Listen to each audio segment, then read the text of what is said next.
saving for. Okay, the earlier you start planning or saving for retirement, the better for you. Okay, so it's a myth, it's not true. You need to start planning for retirement from when you start working. And if you are yet to start, it's not too late. Time, it's very important when it comes to retirement planning. You have to use the time to your advantage. Okay. Number two is you need a large income to save effectively for retirement. And I've heard people say this a lot that, well, I'm not even making a lot of money right now. Why should I worry about saving for retirement? I should be concerned about, living now. And when I start making enough money, then I'll start saving for retirement. That's also not correct. Regardless of how much you're making, you need to start saving for retirement. What larger income does is when you build that habit of savings and you have a plan in place, when you start making more money, you have the capacity to increase your savings. But you don't start, you don't wait until when you start making a lot of money. And guess what? If you're not careful, you will not make a lot of money. Not because you're not actually making it, but your thinking would always be, I'm not making a lot of money yet. I'm not making a lot of money yet, even when you're making sufficient income. So that's also a myth.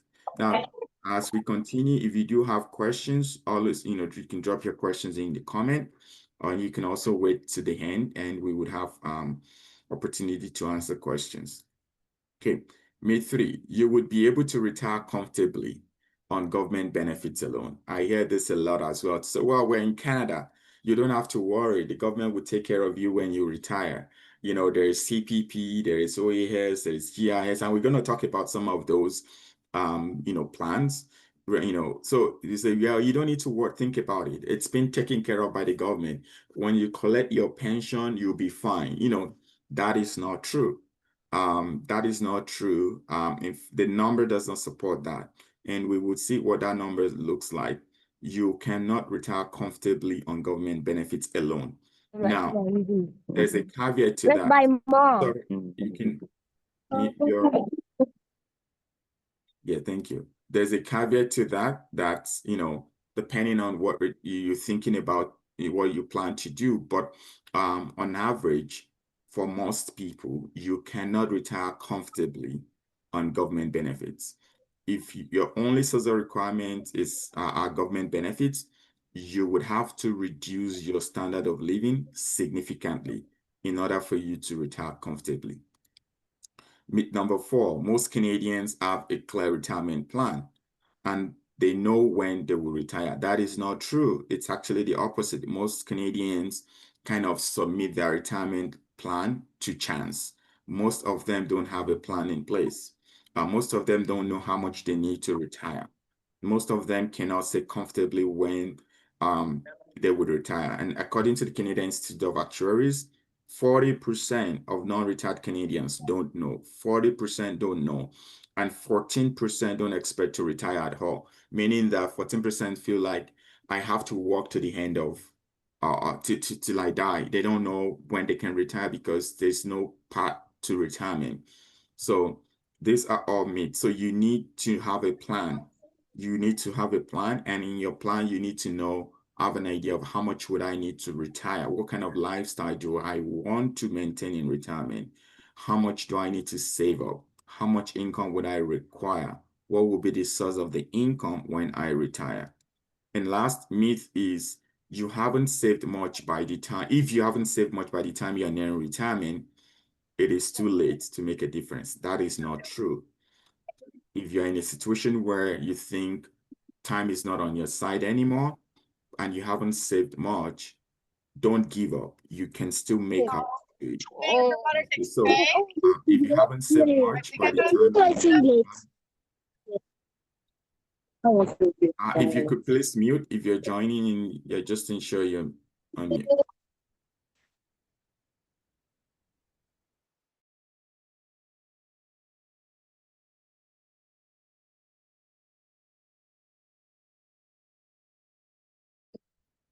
Okay. What is retirement? So now this definition is according to the dictionary definition to say, retirement is the action or fact of leaving one's job and ceasing to work. That is a good definition by dictionary standard. But the problem with this definition is it lacks empathy, it lacks it lacks feelings, it lacks emotions. It's just saying retirement is the action of leaving your job or you stop to work. While it is correct, but it lacks empathy, lacks human feelings, lacks emotion, because the question is, okay, are you saying all I should care about is when I talked about retirement is I'm just going to leave my job one day? But the question is, leave your job to do what? When are you going to leave your job? How do you know when it's the right time to say you stop to work? So like I said, it does not capture true definition of retirement when it comes to emotions, when it comes to empathy, when it comes to the reality of human existence. To say it's not just about asking, leaving your job. I think the right question as to when it comes to knowing what retirement is to ask and say, what does retirement mean to you? And I'll give us an opportunity to put it in the chat to say, this is what retirement means to me. What does retirement mean to you in 1 minute? I'll put it in the chat there to say, this is what it means to you. So what does it mean to you? And if you look at the pictures on the slide, it means different things to different people, So to you, what does retirement mean to you? 1 minute in the chat. It means financial freedom without needing to work. I love that. Financial freedom without needing to work. Anyone else? Or we all agree with that definition. Retirement means freedom and charity works. Freedom and charity works. That's a good one too. Anyone else? Time on my terms.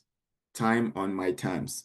Meaning that I have all the time to myself, the 24 hours in a day. Omogu and enjoyment. That's interesting. Now you can see that on the top right of the picture on the screen. I guess, passive income and humanitarian service. Self-love time. you know, Retirement means owning my time and it can start now. That's really a good one, meaning that I don't have to wait till age, 70. It can start now. It means enjoying my struggles, enjoying my struggles. That's, my labor that I've labored over time, enjoying them. Now, so if you look at the picture, as they would say that, picture says a lot. Different people here, retirement means something to them, and that's the reality, right? To say for us as individuals, as families, um it could be I want to have more time to travel around the world. I want to spend more time with my spouse. I don't need to be able to take afternoon work anytime I want. I want to be able to, go on vacation, or, I just want to scale back, relax at home, or I want to spend more time with my grandkids, and it could also be I want to go back, spend more time in Africa and be doing the Owambes and enjoying, 365 days of summer, traveling back and forth, or what, I want to go back home. I miss that. So it means different things to different people. And now you see why I said the earlier definition lacks empathy, it lacks emotions, because it's just saying cease to work, stop working. But retirement in itself, it's more of how do I want to spend this period of my life, right? And that is actually what retirement is. Retirement is not seclusion. In fact, one of the definitions of retirement is seclusion, meaning you're in a retirement home, meaning you're being secluded in a way. I'm not saying retirement home is not good, but that definition also using the word seclusion, it's not correct to define even people that choose retirement home, right? So seclusion, that's not retirement. Yeah, so it's what do I want to do? And that's where it starts from. We can talk about you saving and saving, but if you cannot start answering the question of what do you want to do in retirement? What do you see your retirement to look like? You cannot really have a good plan in place. So it starts from the place of sitting down and thinking about to say, you know what? From age so, this is what I'm thinking. This is what I want to do. And you start thinking about the cost and you start thinking about building plans around that. I've talked to people where, like, you know what, in retirement, all I want to be able to do is service. I want to be able to give back more to the community. I want to be able to volunteer more. To some is, you know what? I just want to go back to Africa. I want to have a farm at the back of my house, the way I can wake up and pluck fresh vegetables. Like it's not wrong in itself, right? So, but you need to define that. Okay, now that we've kind of have a definition, more of the right conversation is what does retirement mean to you? And I'll leave that for you to keep thinking about that. Okay, it might seem like a very simple question, and you might be wondering, like, well, everybody should know. No, it's something that you have to be deliberate about, and it could change over time. Right now, you might think this is what you want to do in retirement, but in the next 5 years, your preferences and interests might change, and you might kind of tweak that a little bit. Okay, now, having said that, when it comes to Canadian retirement plans, um, I call it a three-leg stool. That's how I explain it. It's to say if you take one off, you might not be able to stand very well on the other two, right? So you have the government components where the government provides some income to you as Canadians when you retire. Also, if you've been working over years, you've worked with different employers. There is a portion where your employer, what we call the employer pension, you have that. And also there is the individual part where based on your savings, your investment, and the things you've set aside for retirement. So it's that three legs too, where if you really want to live comfortably in retirement, in terms of the financial implication of retirement, you need to understand these three components and how they're kind of connected and how to find balance between the three. Okay, so first we go through the government plans. The government plans in Canada, you have three components to that government plans. You have the Canadian Pension Plan, you have the Old Age Security Pension, and you have the Guaranteed Income Supplement. The Canadian Pension Plan. Now, if you're in Quebec, it's called the QPP, Quebec Pension Plan. So it's very similar to the Canadian Pension Plan, but Quebec had some variations. So, but I would not be speaking to the Quebec side. Just to know, even if in Quebec, it's very similar to the CPP, but just with some few tweaks. So the CPP, the Old Age Security Pension, and the Guaranteed Income Supplement. So those are the three components of the government retirement plans. Now, when we talk about the Canadian Pension Plan, the Canadian Pension Plan, what is the CPP? It's a mandatory savings. What does that mean? If you are working, it is compulsory that you contribute into the CPP, and it's mandatory that your employer would contribute into CPP. If you earn your paycheck, let's say bi-weekly, each time if you look at it, you will see CPP deduction. So that is, you don't have a choice. You cannot say, well, I don't want to contribute. It is compulsory. Now, if you're self-employed, also, depending on your income structure, if you're self-employed and you're paying yourself salary, now you have to also contribute to the CPP. And you will be responsible for both the employee and the employer side. And we will get to what that number is. Now, when you contribute into that plan every paycheck, the government have a pension organization that invests that contribution. So they invest it on behalf of of everybody. So over time. Now, when you retire, and we're going to talk about when that you can start drawing from your CPP, the government will be paying you a monthly income, which is called the CPP income. So you will be earning that from the government.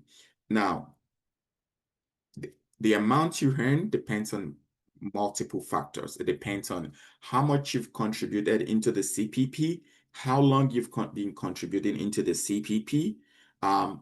So it's not just to say everybody doesn't get the same amount. Okay. And it's also lifelong and index. What that means is as long as you live, you'll continue to earn that CPP. then it's indexed to inflation. So meaning it's been adjusted for inflation. Okay, when to start CPP, meaning that when would you start earning CPP? You can start at age 60, as early as age 60, or you can delay it up to age 70. Now, if you start at age 60, compared to delaying, the amount you also get would be different. If you start at 60 compared to 70, you get a lesser amount. So to find the balance between whether to start at age 60, at age 70, it's an individual decision and will require a critical assessment of your overall financial picture. So it's not like whether it's good to start at 60 or good to start at 70. It depends on the individual. And at that time, you will need to speak to your financial advisor to critically look at your financial situation to say, well, it's good to start now at 60 or delay it to 70. Now, so if you don't, what's it called? If you don't start drawing it at 70, there's no benefit to you. Meaning that if you say, you know what, I would delay further to 72, you can, but you're just going to be losing out on what you should be earning. It's not as if the payment would go up. Okay.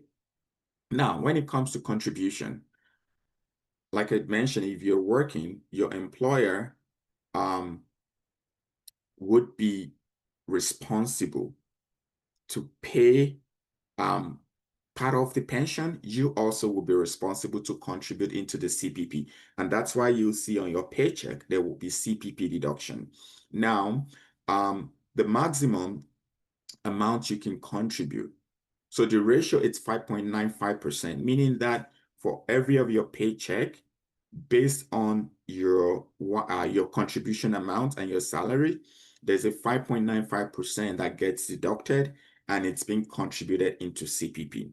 Now, during the year, once you reach a maximum contribution of 4,344 and 10 as per 2025 numbers, your employer will stop deducting your paycheck. And if you notice, for most part, once you maybe around October or July, depending on how much you're earning, you would notice that they will stop deducting CPP from your paycheck because you've reached that maximum. Now, the key point here you should note is that on average, every year you're contributing 4,034 into CPP, and your employer is also contributing 4,034 on your behalf, meaning totally to your total contribution in a year to CPP is 8,068. Now, how much would you earn? Because I know a lot of people, that's what is more important to them to say, okay, I've heard you, but how much will I be receiving when I retire? So when you retire, I'm just going to adjust this. Okay. Okay. When you retire, whether you choose to wait till age 65 or age 67, it depends on your situation. Okay. Like I said, the factors would be your age, whether it's 65 or 70, the contributions you've made into CPP, and how long you've been making those contributions into CPP, and your average earning. So there's a calculation that the government would do to determine how much you earn. But the numbers we can play with to say, okay, on average, how much they pay people as of January 2025, the maximum anyone can earn or anyone was that people were paid is 1,433 per month. That is the maximum. Now, for most immigrants, the chances that you will earn the maximum, it's very, very low, just to be clear, because, if, for most people, maybe they came into this country at age 30, if 40, 35, 20 something. Already you've lost a lot of years. That maximum, it's probably assuming someone that started working at age 18 because they've contributed a lot into CPP. And to some people, when you come, before you even start working fully, you need to find your food and you're not really contributing. The point is this: what you will get from CPP income would likely be around the average, which is the second line, which is average CPP pension, which is about $900 per month. And to some, you might not even get up to that amount. Again, depending on how much you contributed, how much you're contributing. There is a calculator on the Government of Canada website that you can use to estimate how much to expect. But from this number, just know that the max is 1,400 that you can get per month. Okay. So now think about it. If that is how you're getting per month, the question you ask yourself, the kind of retirement that you dream of, to say, financial freedom, ability to do O&B, travel on vacation with 14, let's even assume you're getting the maximum, which you're likely not going to get per month. Will this be enough for me to survive, to live comfortably in retirement? Okay. Okay. So old age security pension, which is the second component of the government benefit, is OAS. So the eligibility for the OAS is more like a supplementary income. To say for those that are not earning enough CPP, or they are not earning enough for income in retirement, but you need to have lived in Canada for more than 10 years since you're age 18. And if it's not up to 20 years, if you've not lived in Canada for up to 20 years, by that time, you must be living in Canada in order for you to qualify. And also, but if you have lived in Canada for more than 40 years, you might be eligible for the maximum amount. Now, and with the maximum amount, as of 2024, it's $700, 727, you know, up to age 65 and 74, and over age 75, it's $800. That's the maximum amount. Now, the only requirement is not age and resident requirement. There's also an income requirement. If Once your retirement income is over 81,000, there's what we call OAS clawback. They start clawing back your old age pension. And if your income, let's say it's over 142,000 in requirements, you don't get OAS. Okay, so this is more to supplement people earning below 80,000 in retirement. So it's a supplementary income. Keep work, yeah, even if you qualify, the maximum amount you can get, it's between 727 and 800. It could be 300, it could be 200. So don't budget with the maximum amount, because you're likely not going to earn the maximum amount based on the age requirement, the residency requirement, and income limits.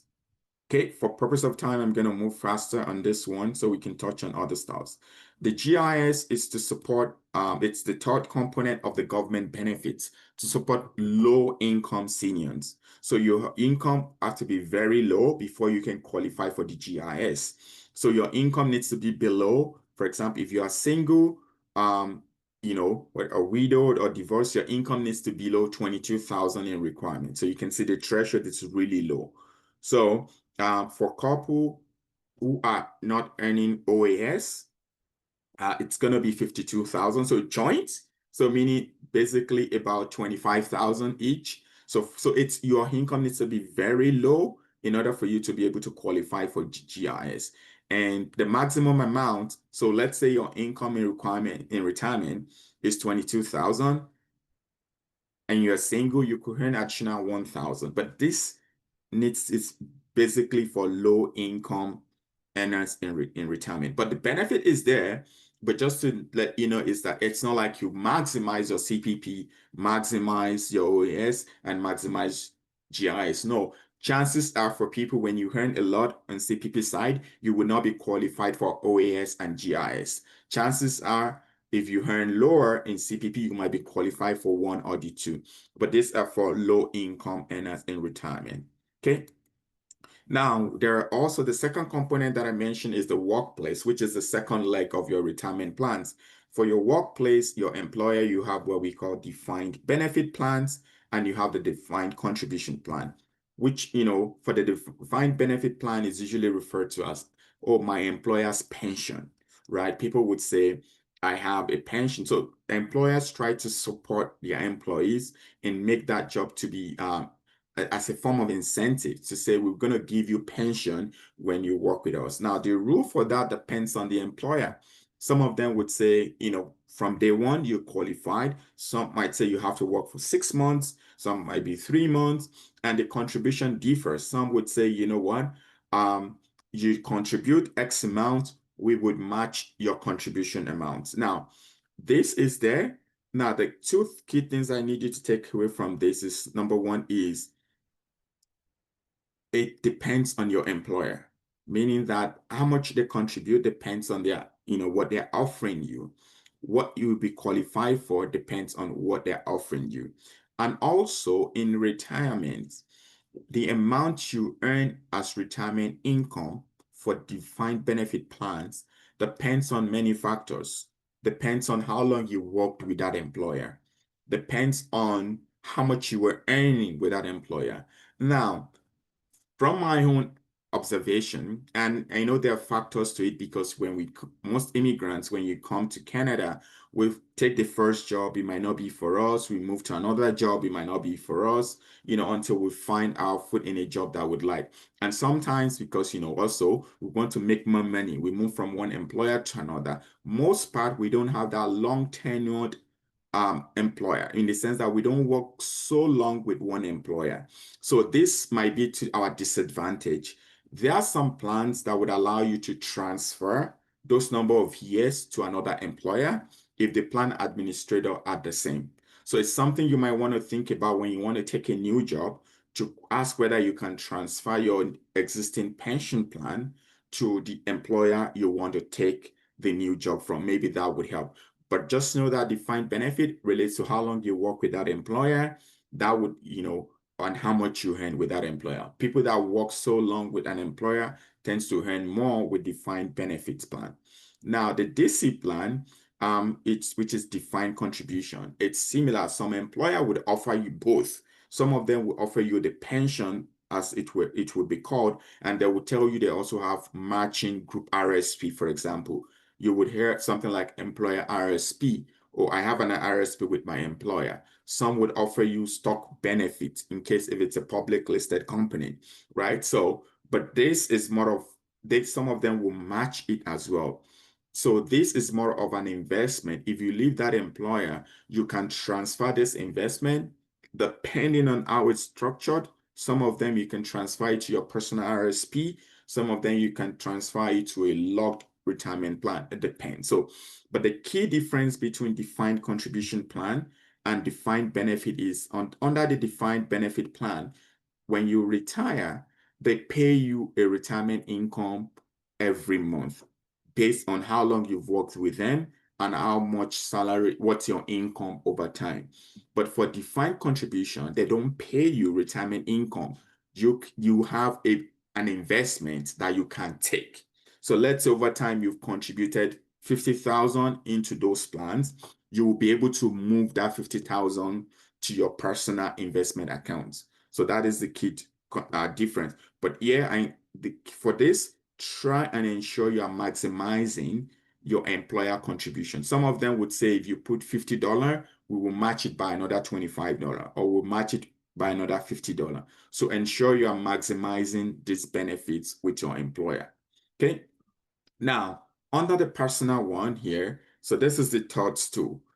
We've talked about the government, we've talked about the employer. The personal ones are actually the ones where you have lots of controls over, because the employer comes with his own risk. Like I say, you might not work long with that. They can change their policy. They might become insolvent, right? So many factors can happen to that employer, right? The government also can change the policy. Again, they pay you based on calculation. We've seen that amount. But under the personal ones, you can really use this to supplement those two income. Ideally, in my own opinion, and experience is that the government benefits and your employer benefits should be a supplement to your own retirement savings. It should not be the other way, that you're relying on the government first, and the employer say, then whatever I have left. It should be that, let me even assume that I will not earn CPP. Let me assume that I will not earn pension from my employer. Am I saving enough to take care of my retirement? Such that, because you can have control over it. Okay. So number one is your personal investment accounts, TFSA, RSP, non-registered accounts. You should have that. Everyone should have a TFSA account. TFSA account, the way it works is when you make contribution to it, every year you get a limit. Let's say 6,500 to contribute. Whatever gains income that investment earns for you, it's not taxable. If you contribute $10,000 in, let's say in 2 years, and you make $2,000 as income, it's not taxable. When you take the money out, it's not taxable. So even in retirement, that is a tax-free savings account. Now, quick one. Let's say you made a contribution over years into your TFSA, and in retirement, you're taking money out of that TFSA. It would not impact your income. If we go back to the income requirement, for example, for OAS, whatever withdrawal you are doing from your TFSA would not impact this income requirements because it's not counted as an income whenever you take it out from a TFSA account. Does that make sense? So you can use the TFSA to your advantage, but of course, you need to first contribute into it and invest in the right assets. So for a lot of people, they make contribution into their TFSA, they leave that money just in a savings account. And over 5, 7 years, they would say, well, the money is not doing anything. It's not going to do anything because you're not investing it. TFSA is just an account. It's not an investment. Inside your TFSA, it's where you buy the investments. So it could be stocks, it could be mutual funds, it could be ETFs. Now, it depends on your risk tolerance, the number of years you have to use that money. But don't just put money in your TFSA in a savings account and expect it to grow. The max you get is maybe 1%, 2% at the maximum. Okay. You have your RSP and you have your non-registered accounts. RSP is tax sheltered, but it's not tax-free.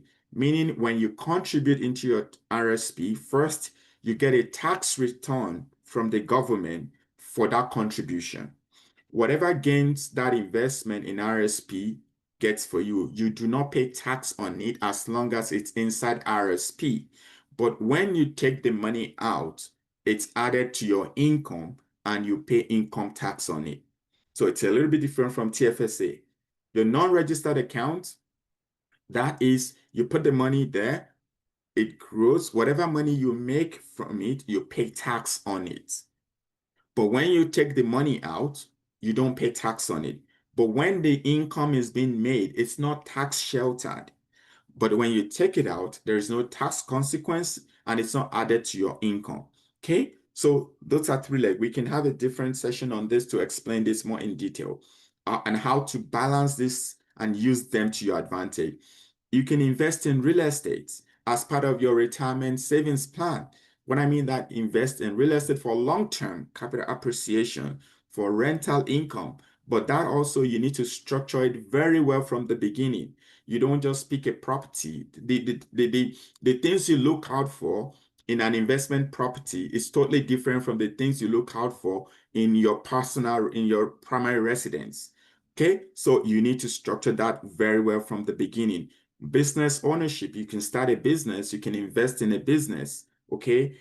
And when you retire, either you keep running that business or you can sell the business, or you can set up the business in a way that people work for you and you keep earning retirement income. Life insurance with cash value, it's another way. For example, you can set up a universal life insurance where by the time you retire, you've built up enough cash values that you can draw from and there's no tax consequences. So, but it's not something you will start when you retire. You have to play with time. Play with time to your advantage. Start early. And so that by the time you retire and start having plans in place early. Okay.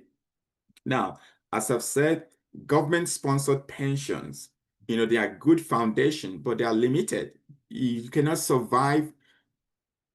You cannot live comfortably. Don't let me use the word survive. We can survive with anything. Or you cannot live comfortably, with CPP, with OAS or GIS, especially with the things we've shared about what retirement means to us. Financial freedom. You cannot have financial freedom with just CPP. Employer pensions plan, it's good. It can help, but it comes with its own risk. Like I said, in terms of the stability, we are not very disposed to working with one employer for so long. So we might not have that number of years in with that employer. And even if we do, it comes with its own risk. The employer can become insolvent. People that used to work for Sears, now Hudson Bay, so they can go under the water, right? And that would impact your pension. Individual retirement and savings is the most pillar that you can control. As I've explained, you can control this, you can build strategy around them, but you have to start early and be committed to the plan. Okay, now, and my closing remarks will be for you to take action. It's not just we come and we talk, you have to take action. Start planning early. Time is your greatest asset. The power of compounding interest only works well with time. Compounding, if you're earning 8% per year and it compounds over 20, 30 years, it's like magic. It's deep. So don't be chasing investment, that for short term, but quick gains. Work with time and be patient. Define your retirement lifestyle. What does retirement mean to you? I've said it again. You have to define it. These are the things I would like to do in retirement. Diversify your investment. Build multiple streams of retirement income. Do not rely only on CPP. Don't plan to rely only on your employer pension. Even on your own personal side, diversify. Spread your net when it comes to multiple streams of retirement income.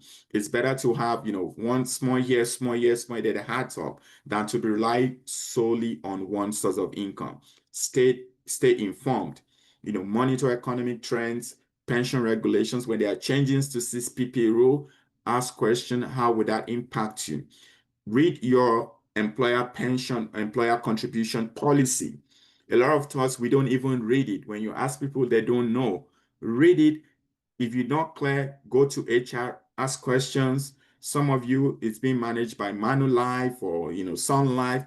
Call them to ask questions. Be interested in what they are investing your money into.